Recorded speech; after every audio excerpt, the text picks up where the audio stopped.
Pangalawang sugod campus ng Eat Bulaga at ng mga The Bark Ads, inanunsyo na. Next location, binigay na ni Bossing, saang campus kaya sila susugod.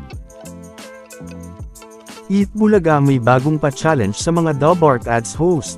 Ano kaya ito? Bagong achievement ni Tash, pinag-usapan ng mga netizens.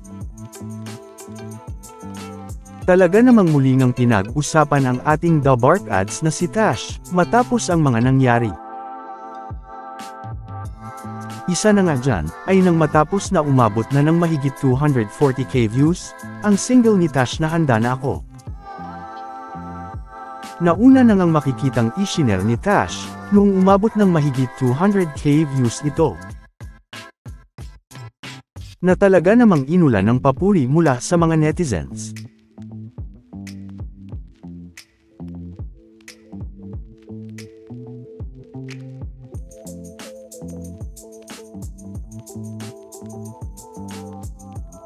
Pero, ngayon ng March 12, gaya ng napag-usapan natin kanina, ay umabot na nga ito ng mahigit 240k views.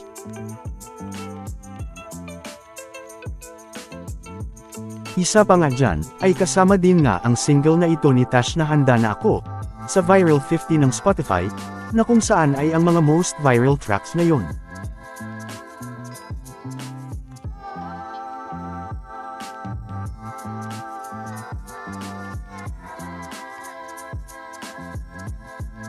Na makikita din nga, ang iba pang mga naging single ni Tash dito, gaya ng Pasuyo at ng Love Story Kung Bitin, na maaari nyo pa ring mapakinggan. Ngayong Miyerkules din nga March 12, sa Eat Bulaga, ay muli namang nakipagkulitan si RB sa mga The Bark Ads, lalo na nga sa segment na The Foreignoy The Fam Invasion. Na kung saan, ay nakasama pa rin dito si Binibining Riza, sa pagbibigay ng TOTD o talasalitaan of the day. Dito din nga, ay game din nga si RB, na iminodel ang pamaypay, at ang salakot, kasama ang mga The Bark Ads.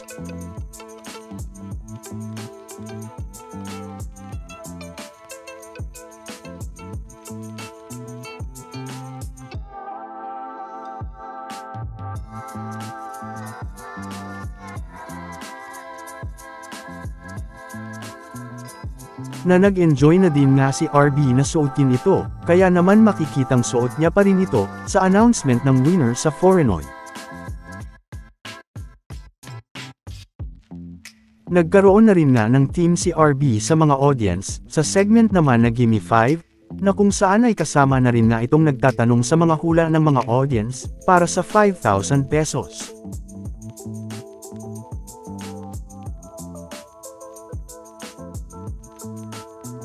Samantala, tila isang bagong pa-challenge nga ng Eat Bulaga, ang dapat abangan, na tila gagawin ng mga The Bark Ads host, tuwing opening ng Eat Bulaga.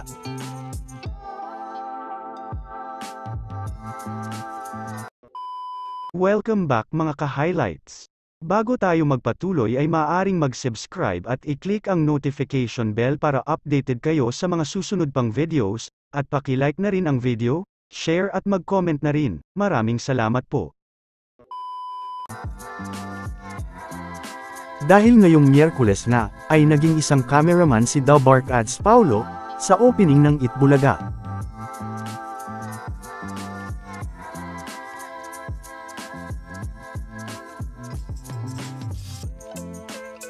Na matatandaang, nangyari na rin ito, nito lang March 7, na kung saan ay bukod nga kay Riza May na nagbablog,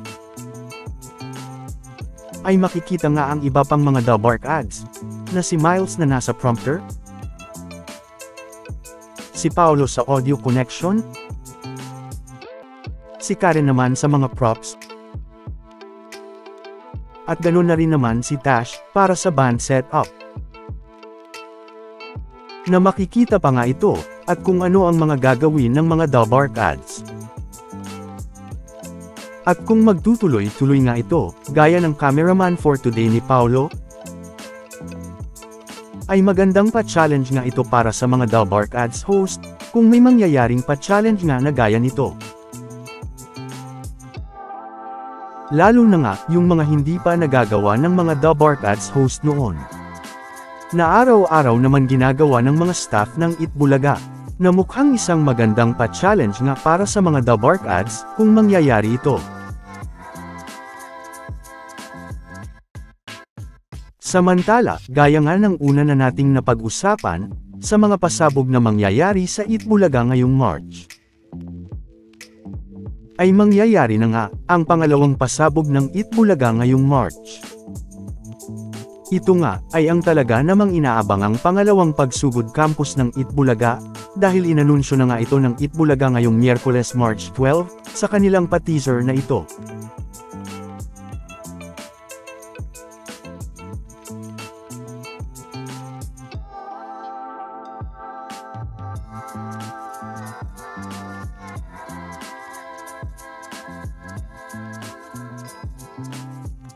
Na kung saan, ay ayon nga dito, ay binigay na nga ni Bossing Vic Soto ang team, para sa next location nila sa Sugod Campus.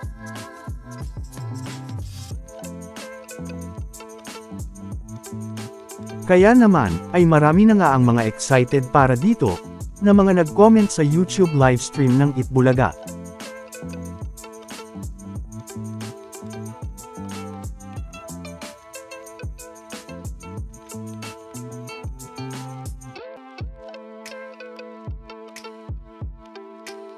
Dahil sa matatandaang naging matagumpay ang unang sugod campus ng Itbulaga, na talaga namang makikita nga ang dami ng mga estudyanteng nanood dito.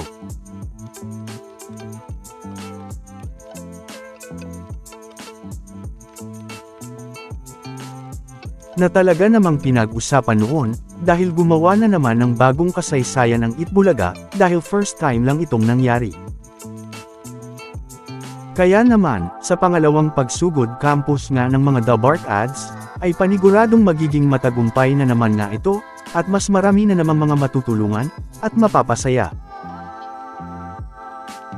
At kung saan at kung kailan, ay yan nga ang dapat nating abangan.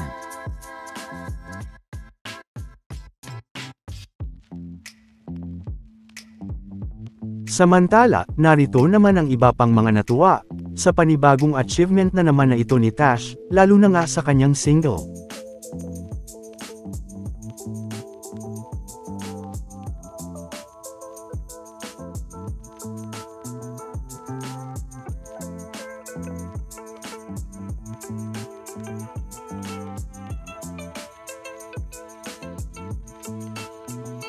Samantala, ano naman ang mga masasabi nyo, patungkol sa mga napag-usapan natin, sa video na ito?